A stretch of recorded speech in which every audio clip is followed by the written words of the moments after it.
Could you, Tara, could you help me just for a second? Give the name of the group, the name of the what company or whatever it is. Oh, okay. Could you just get that for me real quick? If you can bear with me just a second here.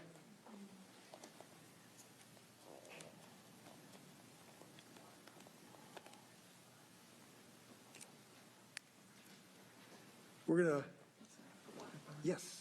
Slide water. Pardon? Slide water. Where is it? Okay.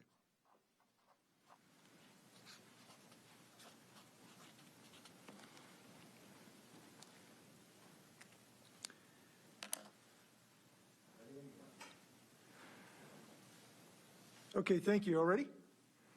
Good afternoon. I'll be joined today with Secretary of Health John Weisman to answer questions after I have a chance. And actually, he'll make some remarks after I conclude. In case you missed some headlines, there was an important decision by the federal judge in Spokane yesterday. The court firmly dismissed a court challenge to the use of the state of Washington through the governor's emergency powers to curb the spread of 19 that was challenged. And the court, in quite strong language, dismissed that challenge. This is great news for the state of Washington because it allows the state to continue to protect that which is most precious to us, which is the health and safety and lives of Washingtonians. I should note that the state of Washington has not lost any of the challenges that have been posed to date in any of the lawsuits, and I would expect that record to continue. I've been alerted that the plaintiff in that case, Slidewater of Chelan County, has been operating in violation of that order, and we can expect that through the Department of Labor and Industries, there will be penalties associated with that noncompliance. I want to thank the Attorney General's office for working on this. This saves lives. And I want to thank our counsel, Catherine Leathers, who's been working on this day and night for several months to draft these orders with the utmost respect for the U.S. and state constitutions. As I've said, we've had enormous adherence to our orders. I want to thank Washingtonians who have stepped up to the plate. It is unfortunate that there's a few folks that have endangered other Washingtonians by their risky behavior, and we simply cannot allow that to continue. So we have some good news today in this effort against the COVID pandemic. We know we have problems in this state right now, but we know that they can be addressed by individual action and restraint. We know that we as individuals and as family members can take action to reduce the scope of this pandemic. Now, we've had some new challenges in that regard. We are hearing from local health officials around the state that the disease is now most commonly spread at social gatherings, face-to-face meetings of a whole host of contexts which involve our individual social lives.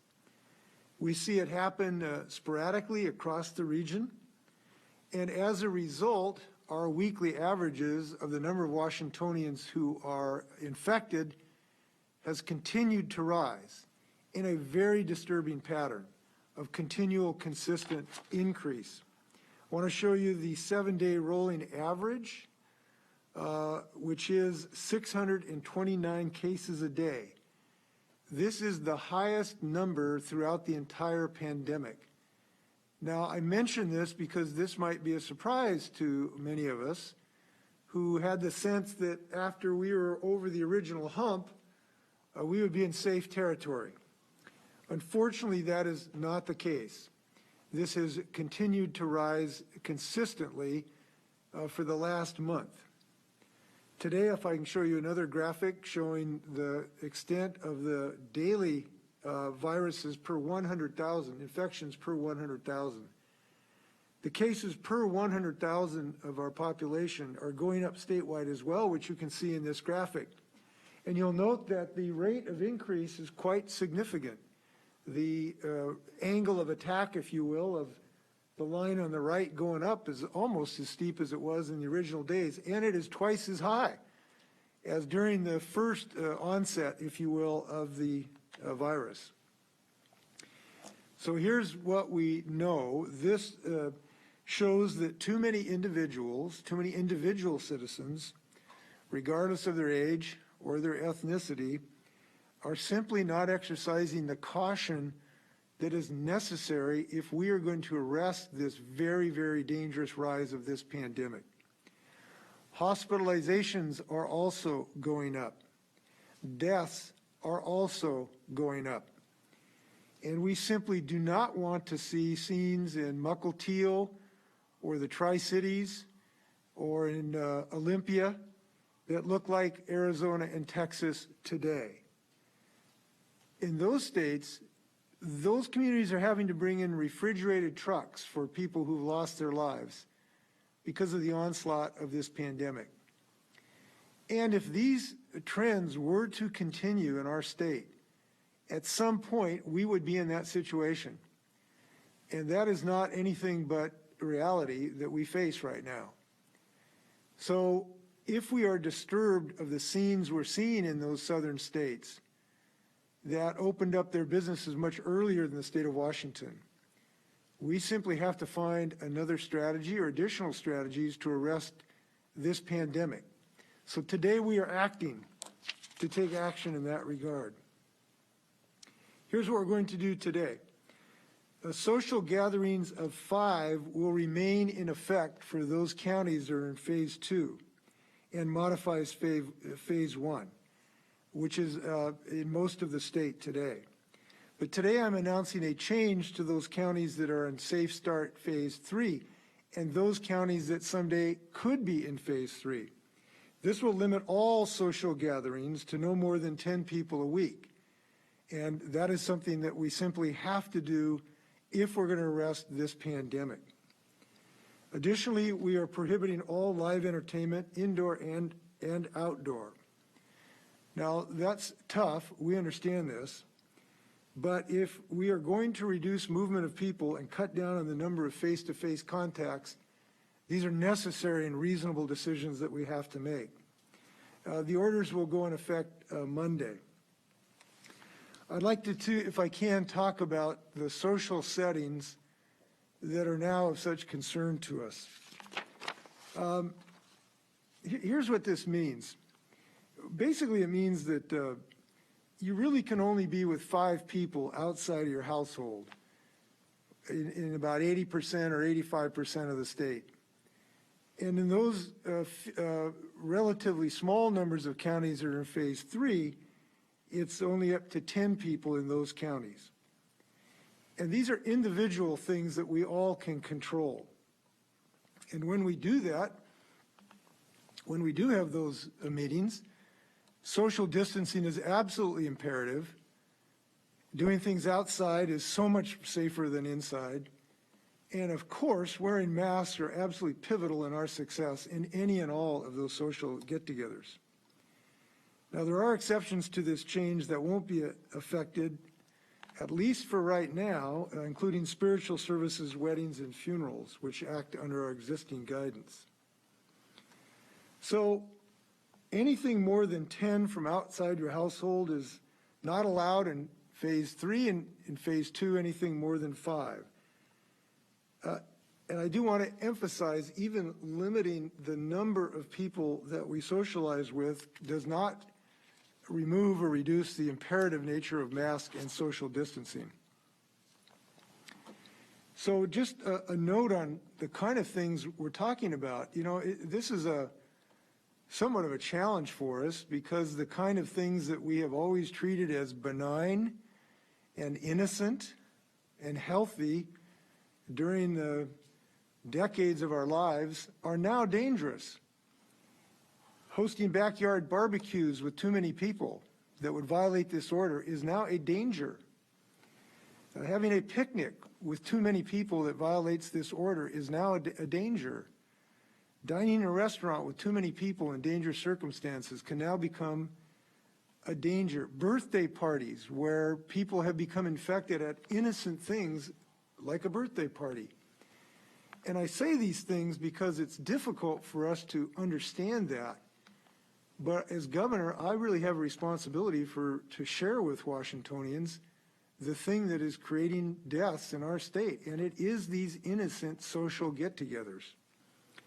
There's a story in today's Seattle Times that illustrates this problem perfectly. A couple in Tacoma had done everything right. For months, they were taking care of themselves.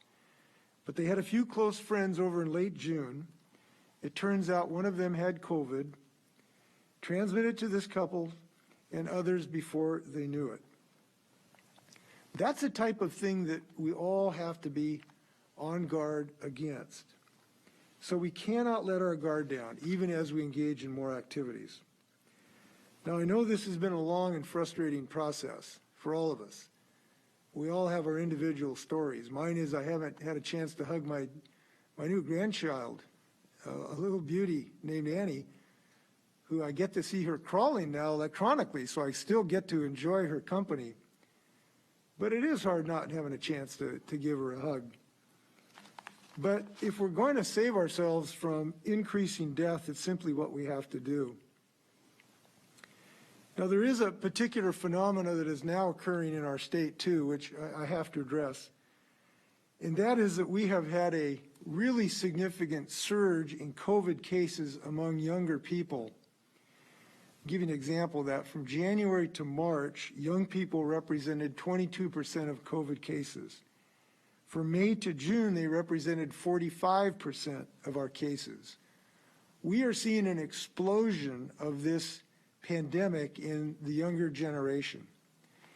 And we know that while younger people may not have the same rate of bad events, they can suffer them. Just as I was walking in here, I saw a story about an otherwise healthy 29-year-old who had lost his life. I heard a story of a person in Washington had to be intubated yesterday, healthy 25-year-old. So somehow we really need folks in this age group to help us, help themselves, but help the rest of us too. And I'll tell you why. Even if young people were totally immune from this disease, right now, when they infect someone, they may not have a particularly significant problem. They, in fact, may not suffer symptoms at all. But when they go home and visit their parents or their grandparents or their uncle or their aunts, boom, they become a virus vector. And we unfortunately have to anticipate an increased rate of hospitalization as this young cohort of folks spread out through their communities and through their families. So we really need the young generation to lead us. And there are leaders. I spoke to a group of leaders from colleges and universities yesterday or 2 days ago who had a really good idea about how to say, look, there is hope for us. This is not something we can give up on, that young people can help protect those of their own age group who are immunosuppressed. They can wear masks. They can protect themselves when they're doing the essential business, and we know that young people do more of the essential business that does expose them more to potential viruses. So we know we can succeed on this if we have the younger generation who will lead us. Some may correctly note that these prohibitions on gatherings are largely self-enforced. So far, I'm not aware of anyone being cited so far, even if we know there hasn't been total adherence. So allow me to make the meaning of this more explicit. If individuals, each of us, do not adhere to mask wearing, do not adhere to social distancing, do not adhere to these limitations on gatherings, today's rollbacks may be a forerunner to additional rollbacks. And we cannot rule out the potential for another stay-home order this year, and perhaps not in the too distant future. So how individuals respond to this crisis will determine what happens to all of us combined. These are individual acts of community responsibility that can save us all. And as I've said before, we don't have a vaccine, but we do have each other. And we're asking all of us to protect each other right now. masking and social distancing and limiting your contact, as this order will require, altogether are our best defenses against this virus right now. We have some hope on the horizon. You may have read about some promising results from some vaccine trials right here in Washington State. But those are not in the immediate future. And all of us now have certain weapons that we need to use. You know, I want our students to go back into the classroom. I want our restaurants and businesses all to be open. I want our state budget so it's not hemorrhaging billions of dollars. And I want people to be healthy and long-lived. And we can accomplish those things if we abide by these simple principles. And we're calling Washingtonians to do that today. So with that, I'll turn it over to John for some comments. John. Great, thank you, Governor. Really appreciate your leadership on this issue. I know public health people I've been talking to all across the state really appreciate the attention to the social gatherings that you're talking about, and appreciate the reduction in the number of folks who we are saying one should interact with in any given week. But we do know we're going in the wrong direction, as your chart showed. That's the case. As a matter of fact, on that chart you showed, Governor, about our rate being 115 cases for every 100,000 population in the last 2 weeks. That's actually doubled in the last month. So when you were talking about that rise there, that's actually double from June 9th to July 9th. And that's really concerning to all of us. And it's something that's saying we should stand up and take attention to that, and not only take attention, but take action. You know, everything that we do as individuals, when we go to work, when we recreate, when we're being social, all of those things impact our ability to move forward as a state with the things that we want to. And we really can't go safely forward unless we all do our part. And there are many things at risk to this, as you say. We have at risk schools opening in the fall if we don't, with in-person classroom, if we don't get a handle on this, because right now it is just simply moving in the wrong direction and going to be too dangerous if this continues. So really, this is about the impacts that we can all make and pitch in together and do that leadership that you've talked about for so long. So I know that we don't want to jeopardize any of the momentum, but we are jeopardizing the momentum and the gain that we made with the stay home, stay healthy order. So as you said, really what we need to do is decrease the number of people to contact with in those social environments in particular, and talking with the folks in local public health and who are interviewing the people who are diagnosed with COVID. What we're hearing is it's these social interactions that indeed folks are starting to see become more apparent in the cases, including now we're seeing some of the impacts of the July 4th weekend activities. You know, it's now about 2 weeks later, and during that time period, that incubation period, that's when we would be seeing the cases, and the people who are talking to the people who are recently diagnosed are learning a lot about these interactions, as you talked about, whether they're birthday parties, a cocktail party, something that people feel is pretty innocuous. So we all need to pay attention. I think the bottom line is our attention to this can't be a part-time job. This is a full-time job. Every interaction we have to think about doing it safely, wearing those face coverings, keeping our distance. And if we do that, we can bend the curve again. And it's absolutely essential that we do that. So thanks, Governor, for your words around this and the leadership we're taking today. You bet. And that word leadership is important. I will note that I think all of us have some leadership capability here.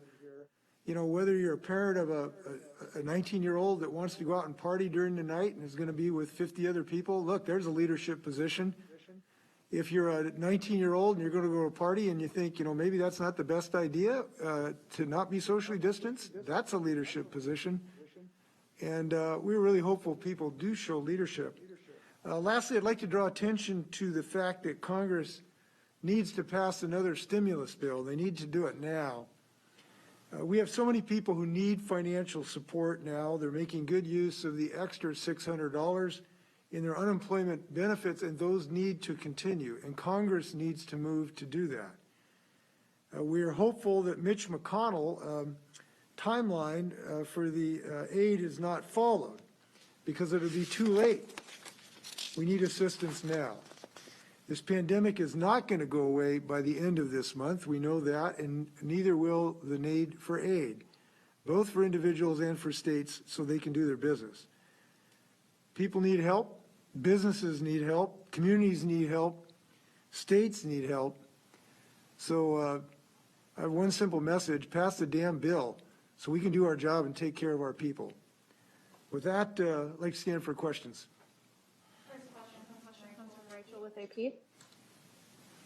Governor, you've warned of potential additional rollbacks. Can you give specifics of what activity could be modified short of a stay-at-home order?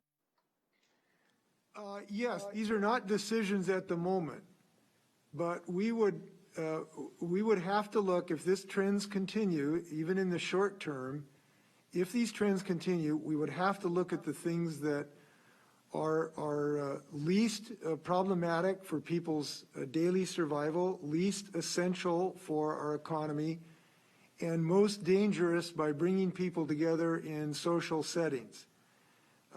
Clearly, those would involve bars. Those could involve indoor dining at restaurants. They could involve other recreational activities, you know, bowling alleys and the things like that.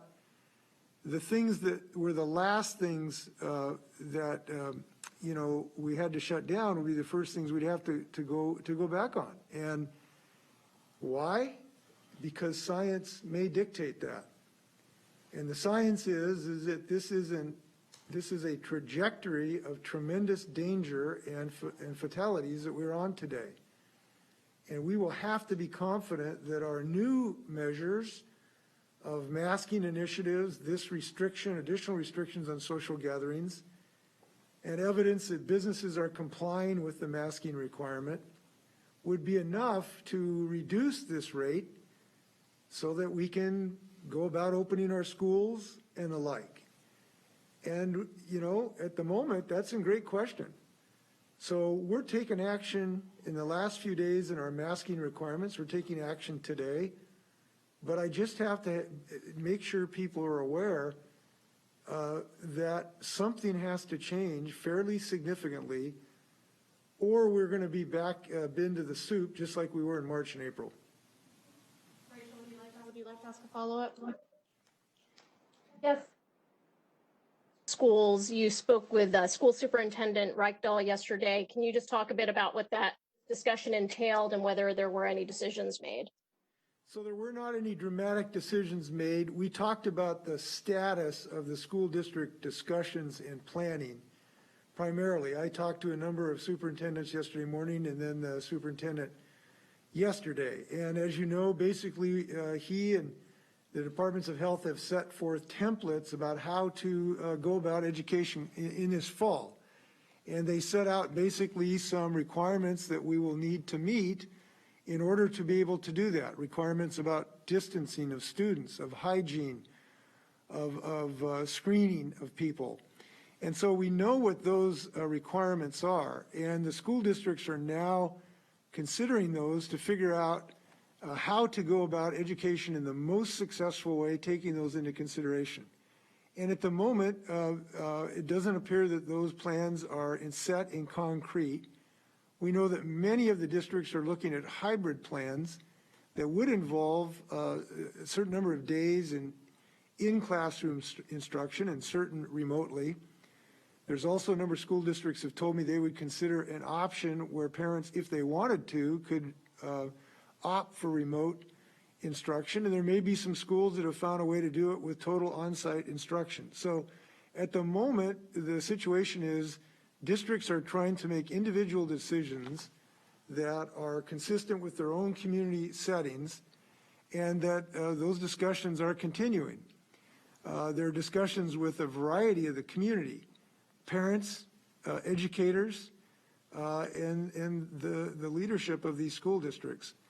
So the state is continuing to try to figure out what works on a community by community basis. But I do want to perhaps reiterate what is maybe obvious, our ability to open schools is dependent on our ability to knock down this virus. And as you noted, we're getting some good science on this subject to make scientifically driven decisions, because that's how we make decisions in the state of Washington. And following that science so far has been a very wise decision by the state of Washington, because we have avoided the horrendous scenes like we see in Arizona of people who have lost their lives having to be stored in ice trucks because the morgues were full. And because we have followed science, we have avoided those scenes in the state of Washington. So we're going to continue to follow that science. I saw a comment from the White House that they weren't going to let science get in the way. That's been an unfortunate attitude that is extremely dangerous. So that's one of the reasons we're acting today, to notify people that changes in social behavior are absolutely imperative in increasing the odds that we can have more on-site instruction in our schools. And I hope people help in that. Next question comes from Joe with the Seattle Times. Governor, a two-part question for you. Regarding today's order, is this a signal that you view the larger gatherings as more of a threat in the Phase 3 county compared to the 5-person limit in the Phase 2 counties? Is that not a threat at all in your mind at this point?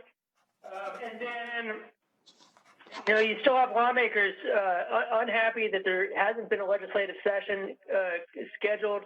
On the Republican side, there are, a host of concerns, constitutional, but even some Democrats want to get back to Olympia.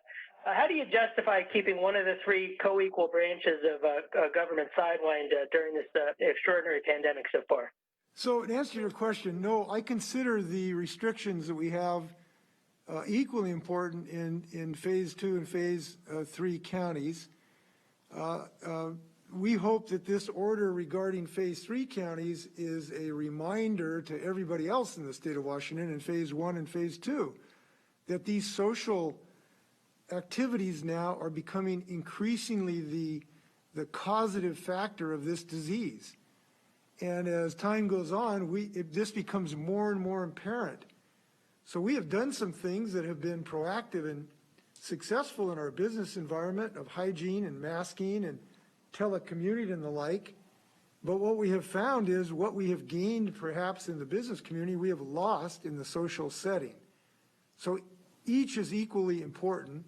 I hope that this decision today will reverberate to all of us, because the things that we have found so typical and normal, today what used to be a birthday party can be a death sentence for somebody. And that's just a reality. And as time goes on, that becomes more and more apparent. So hence the decisions today.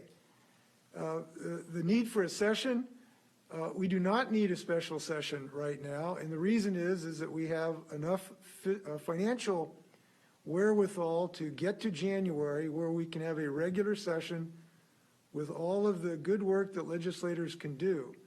And the reason we are in that position, we believe, is because we have a $3 billion reserve account that is available, and we are hopeful that the Congress is going to act. And if the Congress acts together with our reserve account, those decisions may be relatively easy for this biennium come January. But it is not necessary to have a session right now, and there's no reason to have a session just to have legislators talking amongst themselves.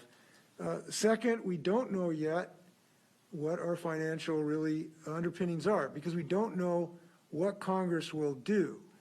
And it could be a $2 billion difference whether they act or do not act. And it doesn't really make a lot of sense to have stewing and arguing and speechifying when we really don't know what the fiscal position of the state of Washington is. And the third reason is I have asked legislative leaders, and it is clear to me is that there's not a consensus or a way to pass a budget in some way that has majority support in both chambers. So for those 3 reasons, we look forward to success with legislators when they return in January, and I'm going to work very closely with them. Joe, would you like to ask a follow-up? Oh, that's fine. Thank you. Next question comes from Essex with Cairo. Oh, let me note, if I can add, can I add just something that, to Joe's answer that sometimes is forgotten? The other reason this is not necessary is that the state has already taken considerable actions to respond to the revenue downturn. I vetoed about $445 million of spending that I supported, that was new spending that was passed in the last session of the legislature. I supported 98% of that, but I had to veto it because we did have to do some things to tighten our belts. I also instituted a measure to save about $55 million in payroll with a furlough program that could grow to over $90 million if other statewide officials follow my lead. So we have already taken some action, and that is one reason why we are in a position to have these discussions in January rather than August. 6, you can ask a question now. Yes, Governor, because it's so important, why have you exempted weddings, funerals, church services from these new restrictions? We're hopeful that people will embrace this call for action in their social lives in these less structured settings. And I believe in listening to the local officials. It is these less structured settings where we're getting the huge increase in infections. It's the 20 people at a beach party, and I love beach parties and I love young people. But when I see 20 young people, not masked, shoulder to shoulder, it's dangerous. It's the folks in my generation who are going to a retirement party and have 20 or 30 people in a house. Those are the things that we think are the things that have increased in the last several months. And look, I understand why those things have increased. We are desperate. We are longing for human company. We want to see our friends, our relatives. It is such a natural thing, particularly after this length of time. But we in Washington understand that if you're going to win a battle, sometimes you have to be in the battle to the end. And that's the situation that we are in right now. So those social settings is where we think some of the biggest transmission has been. Now, this does not eliminate the possibility that we will have to impose the same restrictions on those more formal settings at a later date. And as I've reiterated, unless something changes, we will have to make more decisions that are difficult. So we hope everybody bears down right now. Would you like to ask a follow-up? Yes, a follow-up question for Secretary Wiesman. Knowing what you know about the numbers and the fact that school's going to start opening in 6-7 weeks or so, should school districts be focusing more of their time on figuring out how to do remote learning and less of their time on trying to figure out how to do it in person? What I really hope people focus on is that they focus on at the moment about what each of us can do individually to help assure that kids can attend school in person and do the things that we've asked folks to do. And as the governor said, those things are things each of us can do and take responsibility for. And as we've also said, we know the need for social interaction and want to continue to encourage people to do those Zoom happy hour parties or birthday parties where people can stay connected. And then if they are in those small gatherings, to make sure they're wearing their face covering and making sure they're keeping their distance. And, it's prudent for schools to be planning for the whole spectrum. And I think that's what they're doing. And that's the right thing for them to do. And again, we can do our part by helping them be able to get kids into the classroom by 100% of our time taking responsibility for our personal interactions.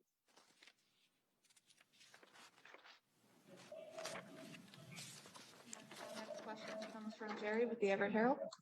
Thank you. Governor, the White House coronavirus task force received a report this week, state-by-state analysis, and for Washington, it recommends and suggests moving to some pool testing, some community-led neighborhood testing, and some changes in the process.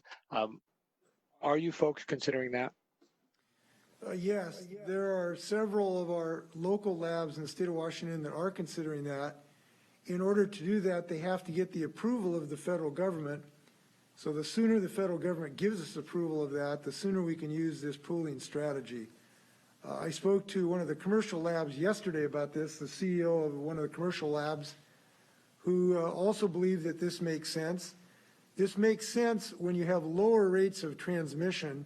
We do think that in certain of our communities, we have a low enough rate of transmission where pooling makes sense. So yes, we are considering that. We're in the process of getting approval for embracing that strategy. And the faster the federal government helps to approve that, the faster we can embrace that strategy. Terry, would you like to ask a follow-up? Sure. Is another looking at this report again? There's also a suggestion to government should look at innovative ways to monitor compliance with some of the restrictions. I'm wondering, in light of today's announcement, what innovative ways might you guys be considering to enforce the gatherings beyond the voluntary compliance?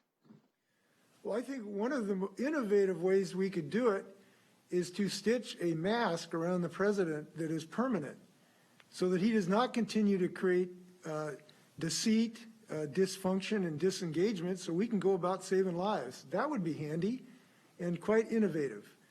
Now, we would only do that with his concurrence, of course, but I say that, tongue in cheek, but look, we could use some national leadership here. That would be innovative.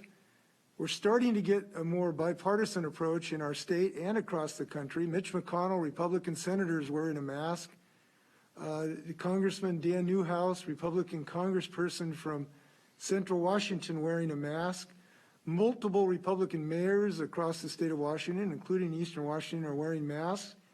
I want to give credit to some of those leaders, Commissioner Delvin in Tri-Cities and others. Our most recent survey in Benton County and Yakima showed a huge increase in those that are wearing masks, and they have been innovative in a mask up campaign that is bearing fruit. In Yakima, the usage was only about 35% about a month ago. There's one survey showing it's up to 95% now. That might be overly optimistic. But the point is, we have a lot of local leadership. It'd be nice if we had national leadership on this subject. As far as the innovative ways to make this work, we have been innovative. Our state was the very first state, I believe, to create a requirement that businesses not serve people who are not wearing masks. Other states are now following that policy. I think Michigan may have done that yesterday. So that is innovative. And we will have a communication effort that has or will shortly begin to talk to all the communities where they live about why this is helpful. And I think you'll find some innovative way to message that. So we're an innovative state. We're going to be innovative throughout this program. Next question comes from Drew with King 5. Good afternoon, Governor. Do you have confidence that schools can make campuses safe for reopening, whether it would be this week or in September? And if you had school-age children, would you feel comfortable sending them back to a school anytime soon? Well, I have grandchildren, so they're pretty good proxy. I'm confident that the local districts are really exploring all the options to do this in a safe way. I think there is a possibility that they can do that, particularly in this hybrid model, which would give schools a way to spread children out. It may mean they only have 2 or 3 days in class, but they have remote the rest of the time. I think that does have promise. So I would not rule out the ability to have some on-site education for kids I care about. But again, this depends on the progress of this pandemic. And if we want our kids in school, the fewer people in bars, the more kids are going to be in school. And that's what this is all about right now.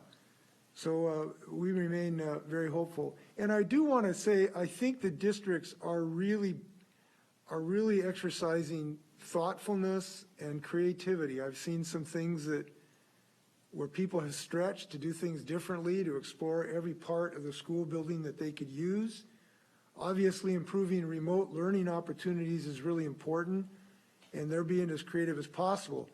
But we have to realize remote learning is not always totally equitable. Children without great broadband access, children with disabilities, it's much more difficult for them. One of the things that I talked to one district the other day about is to have children with special education needs be in the classroom 5 days a week so that they would not be jeopardized by having to go remote. That sort of made sense to me. I just want to tip my hat to the districts trying to work through these very difficult challenges. Drew, would you like to ask a follow-up? Well, if your grandchildren's districts did feel safe to open, you would send them back in September? Yeah, yes, I think they're going to make reasoned decision. And the district that my grandchildren are in are providing them a crackerjack education that is wonderful. The work that the educators are doing, I can't tell you how thrilling it is. I'll give you an example. I have an 8-year-old granddaughter. I was talking to her the other day, and we were talking about what she likes to do. Well, she likes to write. And I said, well, what kind of writing do you do? And she says, well, you know, I do narrative writing. I do objective analysis writing. I do advocacy writing. So there are many different styles of writing, and I do different types of styles depending on what day I'm in and what the context is. I mean, I might have learned some of that in my 3rd year of law school. I'm blown away at the education young people are getting, and I am impressed with what educators are trying to do right now. Next question comes from Jim with the Spokesman Review. Governor, I'm wondering how long will you wait to gauge whether these latest rules are effective, or you might need something else, considering that the chances to see what's happening from exposure to infections on next Monday when these go into effect, they may not show up for 2 weeks, given the time it takes for symptoms to show up and then tests to be processed. These are the questions that are unanswerable. I can't give you a specific date. What I can tell you is every single day we evaluate these situations. Now, this morning I had some news that was very concerning. There's preliminary numbers of infections announced today, over 1,000 for the second time in about a week. We don't have the full date when those infections took place, so we don't know to what date to really ascribe those. With an over 6.5% positivity rate, which is higher than it has been in the last month. So this morning's data was disturbing to me, and we just look at that every single day. So I can't give you a date or a time. It's when we make a decision that we have to be more aggressive to have a higher level of confidence that we're going to knock these numbers down. Jim, would you like to ask a follow-up? But just to be clear, you won't be waiting weeks to make this decision, it doesn't sound like. Not necessarily. Just not necessarily. We could make a decision tomorrow if we saw some things in the data that made it clear that that was the right decision. Or it could be weeks before there's additional changes. You just have to judge this on the condition of the patient. It's like asking a physician, when are you going to make the decision to do the surgery? It depends on the condition of the patient. And we hold 7 million people's lives in our arms, to some degree my arms right now. And I take that very seriously, and I evaluate it every single day. And we're going to make decisions based on science, not ideology, or trying to avoid hard decisions. Next question comes from Keith Wiscoma. Yeah, Governor, as far as the numbers that are coming out, just looking at Pierce County, 89 new cases. When you allowed them to go to phase 2, they were averaging in the teens. When is it going to be time for you and the Secretary of Health to take some of these counties and force them back phase 1 or phase 1.5? I would give exactly the same answer I gave to the previous question. When it's the right decision, that we are confident that what we are doing are not achieving the desired goals. And today we're taking some action that will increase the ability to reach those goals. Tomorrow we may have to take some more action depending on what additional metrics are coming in. So I would tell you that we will make those decisions at the right time. And I think by and large we've done that throughout this effort. And so all I can give you is the value statement that we use in making these decisions. And those values remain unchanged. We value human life. We value science. We value fairness. And when those three things suggest we need to move, we will make the right moves. And we are not timid or afraid about controversy. That's deadly right now, to be afraid of controversy. We have to act sometimes. So at the right moment, we will take further action. Keith, would you like to ask a follow-up? Governor, we were at Lake Washington over the past several days, and there were large groups of young adults who were out on the pier, out on the boardwalk. Some of them told us they just don't care. What do you tell them? And is it time to take more stronger enforcement of your mask order and your crowds order?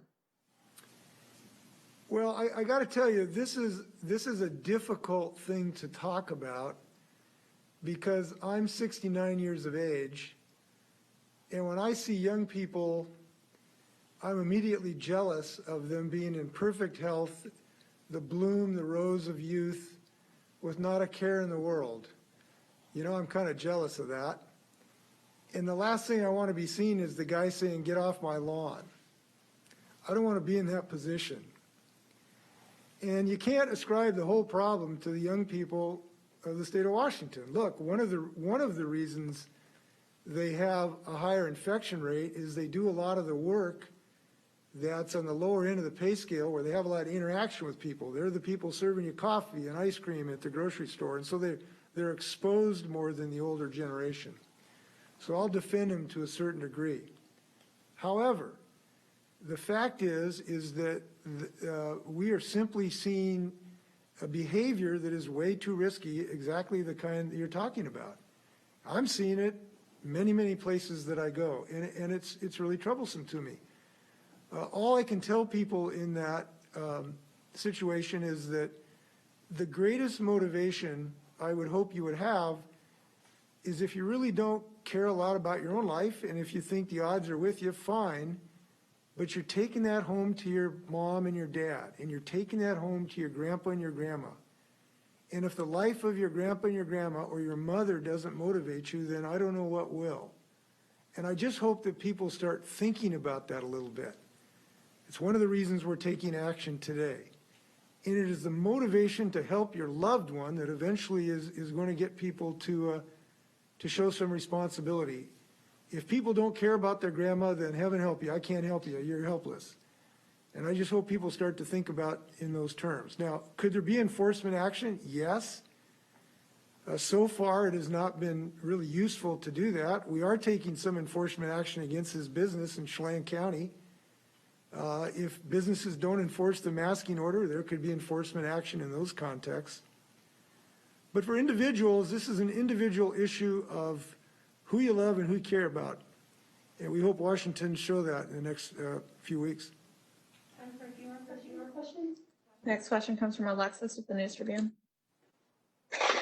Governor, can you respond to the Trump administration's order that had to do with hospitals bypassing the CDC when reporting patient information, and what that might mean for our state? Well, it is very disturbing because the administration under this president, unfortunately, has a history of first denying the problem, then disengaging from the problem, and then trying to deceive the public about how bad the problem is. And so when they do something like this, it's very concerning. The CDC is the group charged with this responsibility. I can see no reason to deny them access to this information, which are the experts on this, other than some motivation that is unpure. Now, unfortunately, I shouldn't say unfortunately, we know the president views himself in great political trouble, but that should not justify denying the public the protection of the information that is the most important information, intelligence information we have right now, which is how to beat this pandemic. And this information is gold. Look, the decisions we make on a daily basis depend on accurate information, much of it from the CDC. So we should all be very disturbed by this. We would hope Congress could act on this to try to save us from a person who doesn't want to know us how severe this problem is. And that's a sad fact right now. Alexis, would you like to ask a follow-up? No, thank you. Last question. Great. Final question comes from Ashley with the Chinook Observer. Hi, Governor. I'm wondering, last week I asked about why there wasn't a closure to the state's coastal beaches ahead of the 4th of July holiday. And you said that there wasn't really a serious discussion on that topic. And you mentioned Ocean Shores, which is actually in Grays Harbor County, but and I'm in Pacific, but was a good example because since last Monday, Grays Harbor has seen an increase of 22 cases, raising its total number of confirmed cases to 56. Long Beach is also part of a pilot program to map our COVID-19 spread by testing our sewer systems. The day after the 4th of July holiday, up till 4th of July, our sewage tests did not detect SARS-CoV-2, the virus that causes COVID-19. But on July 5th, the day after the 4th, the sewer test showed an estimated about 30 people in the city were shedding the virus. So I'm just curious, why wasn't there more serious discussion about closing the beaches prior to the holiday, given how popular a destination the coast is for the 4th of July? Well, I guess one reason is that I'm not omnipotent. We're doing everything we can to save lives, but I haven't been able to have a decision-making for every 100 yards in the state of Washington. And, we just did not consider that being at that level of risk that justified additional decision-making that was specific to the ocean beaches. But you raised some really interesting information. I had not heard that, the information you just shared with me. I'm going to go back and ask the health departments about that. And it might be a situation where it does call for additional closures at a later date, depending on what the data shows. And this comes back to what I've been saying, is that we follow the data. You've just given me some data points I find very, very interesting. So I'll be doing some checking on that, and I appreciate you sharing that with me. Ashley, would you like to ask a follow-up?